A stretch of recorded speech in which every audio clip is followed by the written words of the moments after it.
Welcome to the dialogue. आज 24 जुलाई 2025 है और शेयर बाजार में आज काफी हलचल रही। हाँ, काफी उतार चढ़ाव देखने को मिला आज। बिल्कुल। सेंसेक्स करीब 542 अंक नीचे और निफ्टी भी लगभग 158 अंक गिरकर बंद हुआ। और मिड कैप स्मॉल कैप में तो गिरावट और भी गहरी थी। हाँ, बिकवाली का दबाव ज्यादा था वहाँ। लेकिन देखिए, इन सबके बीच एक शेयर था जिसने सबका ध्यान खींचा, इंडियन एनर्जी एक्सचेंज IEX।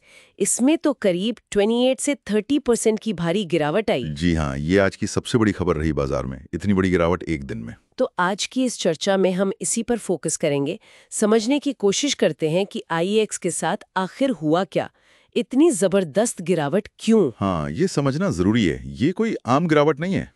तो क्या वजह रही इसके पीछे?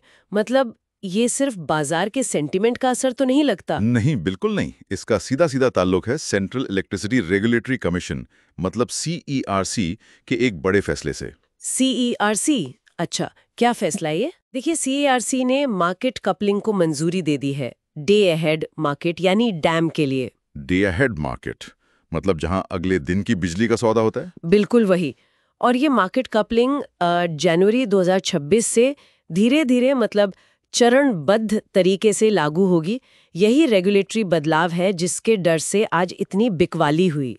मार्केट कपलिंग, ये सुनने में थोड़ा टेक्निकल सा लग रहा है। जरा आसान शब्दों में बता सकते हैं कि इसका मतलब क्या है और पहले क्या होता था? हाँ जरूर।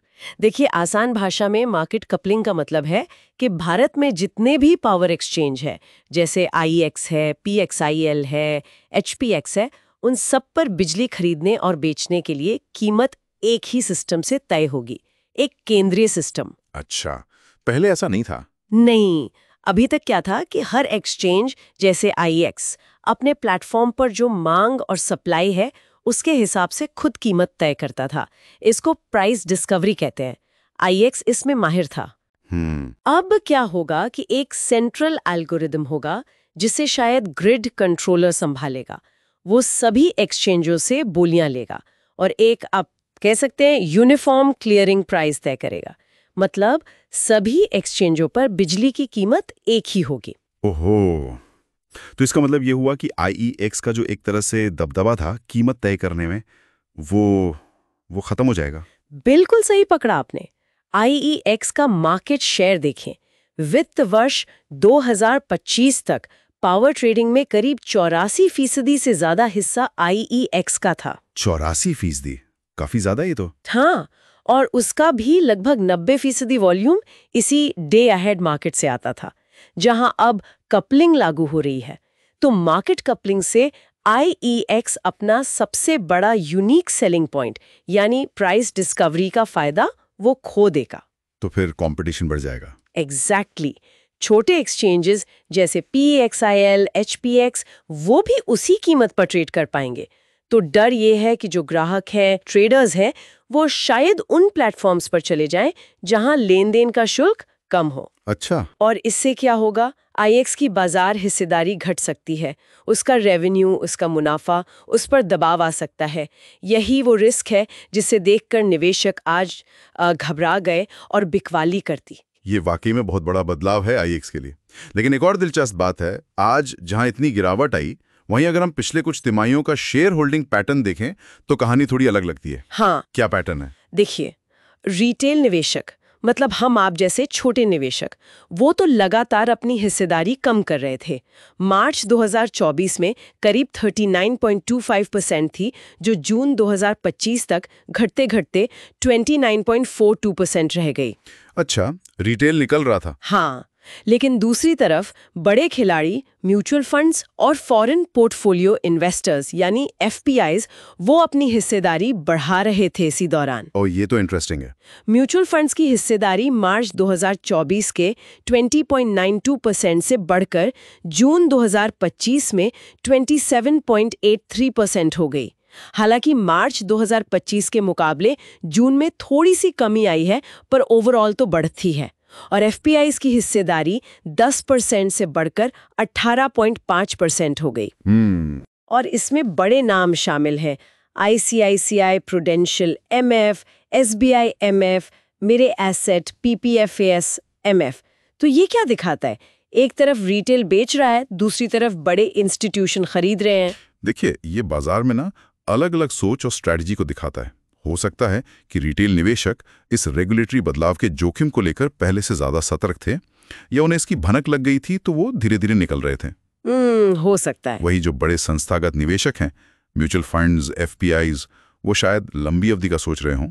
हो सकता है वो कंपनी के फंडामेंटल्स, उसके मैनेजमेंट या इस बदलाव के बाद भी सरवाइव करने की उसकी क्षमता पर दांव लगा रहे हों। मतलब उनका नजरिया अलग है। हाँ, उनका रिस्क लेने का तरीका और निवेश का टाइम होराइजन वो अलग होता है।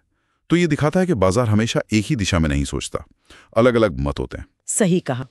अच्छा, आईईएक्स के अलावा आज कुछ और स्टॉक्स भी थे एक्शन में, जरा संक्षेप में उन पर भी बात कर लें। हाँ बिल्कुल।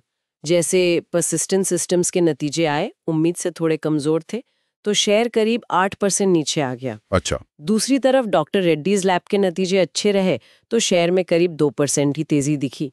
टाटा कंज्यूमर प्रोडक्ट्स का मुनाफा भी 15% बढ़ा, तो वो भी लगभग 2% ऊपर था। और नेस्ले? उसमें भी गिरावट थी शायद। हाँ, नेस्ले इंडिया का मुनाफा घटा है, तो शेयर करीब 6% नीचे बंद हुआ।